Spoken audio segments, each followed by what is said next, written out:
미국과 이란 종전에 대한 기대감이 다시 한번 커지면서 시장은 오늘 거짓말처럼 급등했습니다. 특히나 다우지수가 2.49% 올랐고 나스닥이 3.83% 굉장히 강하게 올라줬고요. S&P 500도 3% 가까이 오르면서 모처럼 시장이 오늘 크게 웃을 수 있는 분위기였습니다.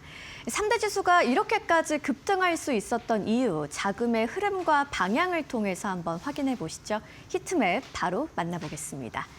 상승하는 종목들이 초록색, 하락하는 종목들은 빨간색으로 표시가 되는 히트맵인데요. 한마디로 정말 눈이 편안할 정도로 대부분의 섹터와 종목이 초록불을 켜고 있습니다. 오늘 상승장을 만들었던 핵심은 역시나 빅테크 종목들, M7 종목들이 강하게 올라줬고요. AI와 반도체 섹터에서도 강한 초록불을 켜고 있는 점입니다. M7 종목들 먼저 살펴보시면 구글이 5% 넘게 올랐고요. 메타도 6% 넘게 급등했습니다. 테슬라, 아마존 할 것 없이 모두 올라줬고 특히나 엔비디아가 5% 넘게 강한 모습을 보여줬습니다. 반도체 섹터가 어제와는 180도 다른 모습이라고 보실 수 있겠고요. 브로드컴도 5% 넘게 올랐고요. 마이크론과 인텔 모두 강하게 올라줬습니다. 장비주 쪽으로도 흐름이 좋아서 업황 전체 회복에 대한 기대감이 반영됐다고 볼 수 있겠습니다. 소프트웨어, 하드웨어 모두 흐름 좋았고요. 금융주 쪽으로도 흐름 좋았습니다. 반면 오늘은 전형적인 리스크온 장세이기 때문에 경기 방어주 쪽으로는 조금 약한 모습을 보였고요. 그래도 오늘 기술주만 오른 게 아니라 산업재 쪽으로도 흐름이 좋았던 모습, 시장의 신뢰감이 회복된 걸 포착할 수 있었습니다. 오늘 유가는 하락했기 때문에 유일하게 약세를 보인 섹터는 유가 하락에 영향을 받는 에너지 섹터 쪽이었습니다. 유일하게 빨간불을 켜고 있네요. 히트맵을 통해서 자금의 흐름과 방향 체크해 보셨고요. 오늘 시장을 움직인 이슈 바로 만나보시죠. 오늘 이란이 보낸 협상에 대한 시그널, 그리고 트럼프가 다시 한번 강하게 밝힌 종전 의지로 전쟁 리스크는 완화됐고요. 증시는 말 그대로 폭등했습니다. 어떤 이야기인지 한번 자세하게 들여다보시죠. 모처럼 이란과 미국이 전쟁 종전을 위한 한 목소리를 냈습니다. 먼저 이란의 대통령이 전쟁을 끝낼 의지가 있다고 밝혔는데요. 이후 정상과의 통화를 통해서 협상의 의지를 공식화했습니다. 단 안보와 이익 관련해서는 보장이 필요하다면서 조건부 종전임을 밝혔습니다. 트럼프는 오늘 좀 핵심적인 전략의 변화를 시장에 읽어볼 수 있었는데요. 종전에 대한 의지를 밝히면서 해협에 대한 완전한 개방이 없이도 가능하다라는 입장을 표명했고요. 미군은 오래 주둔하지 않을 것이다. 해협은 이용국들이 해결할 것이다 라는 의지를 표명했습니다. 기존에는 미국이 군사 압박과 해협 확보를 함께 주장했다면 이제는 군사 개입을 축소하고 목표를 달성한 후에 조기 종료하겠다는 전략의 변화가 생긴 부분이 중요했습니다. 시장은 이제 전쟁이 지속되는 게 아니라 정리 단계에 진입하고 있다라고 해석을 하는 분위기인데요. 그래서 오늘 굉장히 좀 강하게 반응을 했죠. 먼저 시장과 원자재의 반응을 한번 살펴보시면요. 앞서 보신 것처럼 3대 지수가 급등했습니다. 특히나 장중이 좀 후반으로 갈수록 상승폭이 확대되는 모습, 확신형 매수세가 들어오는 걸 알 수 있었고요. 유가는 하락했습니다. 전쟁 프리미엄이 다소 제거되는 분위기였습니다. 결국 시장이 이제는 종전이 단순한 기대감이 아니고 미국의 전략 자체가 종료를 향한 방향으로 이동하고 있다는 점에 주목을 했고요. 전쟁 시나리오가 변화하는 모습이죠. 이전에는 전쟁 장기화에 따라서 유가 상승으로 이어졌다면 이제는 조기 종료 그리고 유가의 안정세로 진입을 하고 있습니다. 이 리스크 프리미엄은 급격하게 축소되는 모습을 오늘 시장을 통해서 확인할 수 있었습니다. 체크해보실 만한 포인트 아직 남아 있습니다. 해협 문제가 아직 완전히 해결된 것은 아니고요. 이란은 보상을 요구하고 있기 때문에 협상의 변수도 여전히 존재하긴 합니다. 하지만 시장이 방향을 확정했다는 것에 크게 반응을 한 거고요. 결론적으로 오늘 상승은 뉴스에 반응을 했다기보다는 전쟁 종료 시나리오를 선반영하기 시작했다고 볼 수 있겠습니다. 오늘 시장의 관점을 한마디로 정리를 해보겠습니다. 전쟁이 끝날 수도 있다라는 가능성 하나가 시장의 판을 완전히 바꿔놨습니다. 오늘 이렇게 중동전쟁 리스크가 완화되는 분위기 속에서 고용과 소비 관련 경제 지표도 발표가 됐는데요. 오늘 상승장에 힘을 보태주는 재료였습니다. 어떤 내용인지 하나씩 살펴보시죠. 먼저 미국의 2월 구인 건수 졸트가 발표됐습니다. 688만 2천 건으로 나왔는데 전월치보다도 감소를 했고요. 시장의 예상치도 소폭 하회를 했습니다. 채용은 484만 건을 넘어서면서 전월 대비해서는 소폭 줄었고요. 채용률은 3.1%로 2020년 이후에 최저치로 나왔습니다.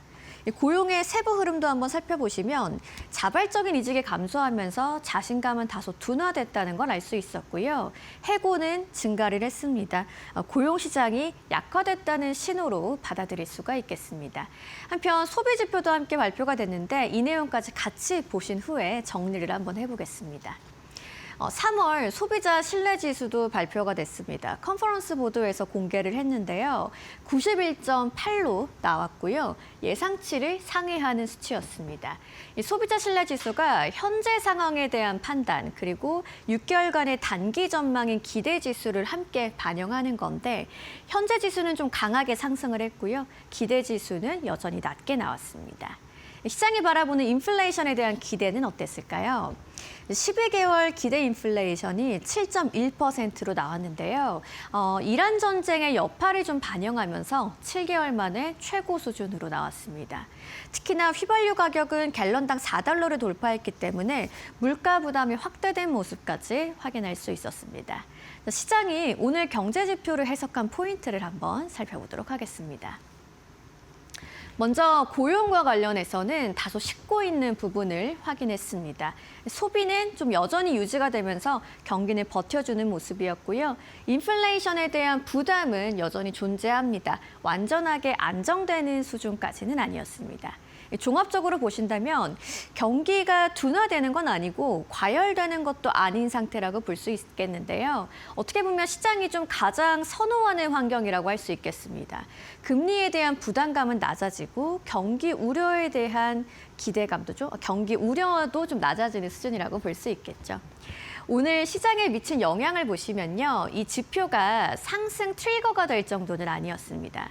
하지만 오늘의 상승 흐름을 강화하고 정당화해주는 역할을 했다라고 볼 수 있겠고요. 오늘 지표를 한 줄로 요약을 해본다면 경기는 버티고 있고 과열은 식고 있다고 할 수 있겠죠. 이 지표가 시장을 움직일 정도는 아니었지만 올라갈 이유는 만들어줬습니다. 오늘의 마켓 무버 이슈 한번 정리해봤고요. 종목의 이야기도 살펴보시죠. 마켓 무버 스탁 조민재 앵커와 만나보겠습니다. 시장을 움직인 마켓 무버 스탁 바로 보겠습니다. 가장 먼저 엔비디아가 오늘 5.62% 큰 폭으로 올랐는데요. 마벨과 함께 손을 잡으면서 이 두 기업 모두 주가가 급등했습니다. 우선 마벨이라고 하면 이 맞춤형 칩을 설계하는 그런 업체죠.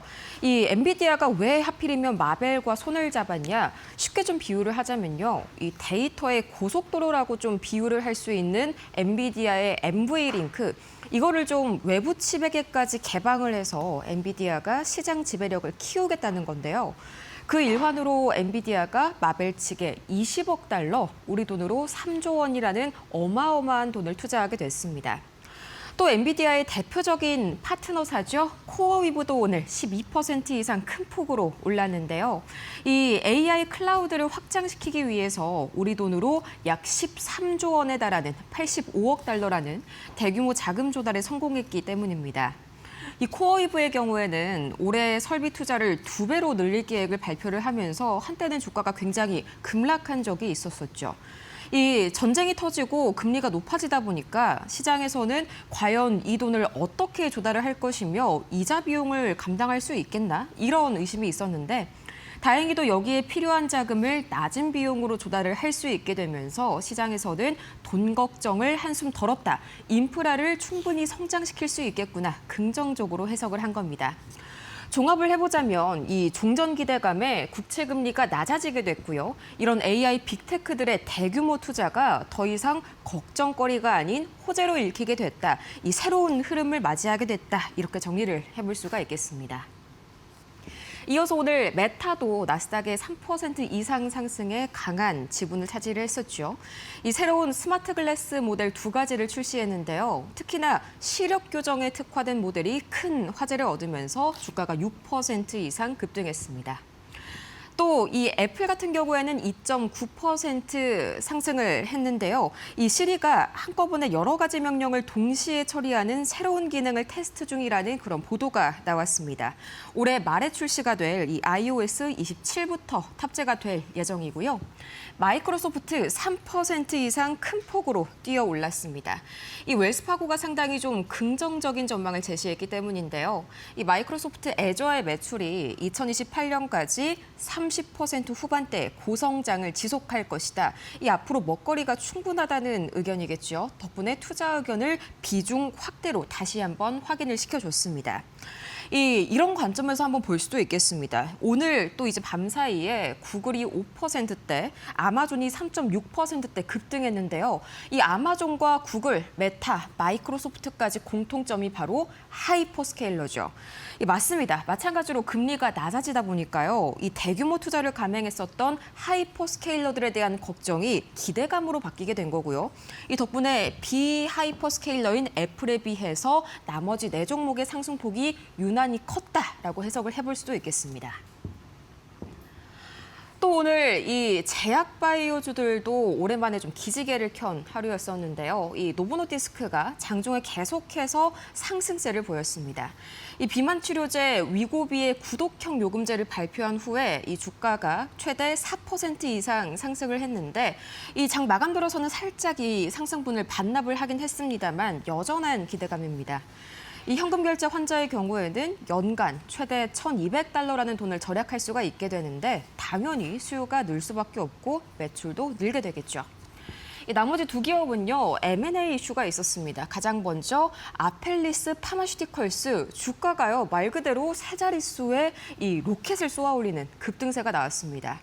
면역질환 치료제 기업인데요. 이 바이오젠이 우리 돈으로 8조 5천억 원을 들여서 이 기업을 인수하겠다고 밝혔습니다. 다만 바이오젠의 주가는 장중에 4% 가까운 하락세를 보였고요. 이 센테사 파마슈티컬스 일라일리가요 최대 $78억, 우리 돈으로 11조 7천억 원이 넘는 돈을 주고 인수하는 데 합의를 했습니다. 이번 인수는 이 신경계 질환 치료제를 개발하려는 목적인데요. 그동안 금리 인하 가능성이 좀 막히면서 이렇게 고전했었던 제약주들이 관련 이슈가 진정이 된 데다가 또 여기에다가 M&A 호재까지 겹치면서 모처럼 활기가 돈 하루였다. 이렇게 정리를 해볼 수가 있겠습니다. 이어서 원자재 가격도 바로 체크를 해봐야 될 텐데요. 전형적인 이란 전쟁 진정 국면세가 이어지고 있습니다. 이 종전 기대감이 커지자마자 상대적으로 좀 위험 자산이라고 할 수 있는 원화가 강세를 보였겠죠. 덕분에 원달러 환율은 하락했고 비트코인은 반대로 상승을 했고요. 또 여기에 국제유가가 WTI 기준으로 1%, 브렌트유는 장중 3% 이상 좀 진정되는 모습이 나왔습니다. 덕분에 이 국채 금리는 장단기물 모두 하락하는 움직임이 나왔고요. 금도 다시 한번 안전자산으로서의 매력을 되찾으면서 3% 이상 상승세가 나왔습니다. 지금까지 뉴욕 증시 마감 상황 봤습니다.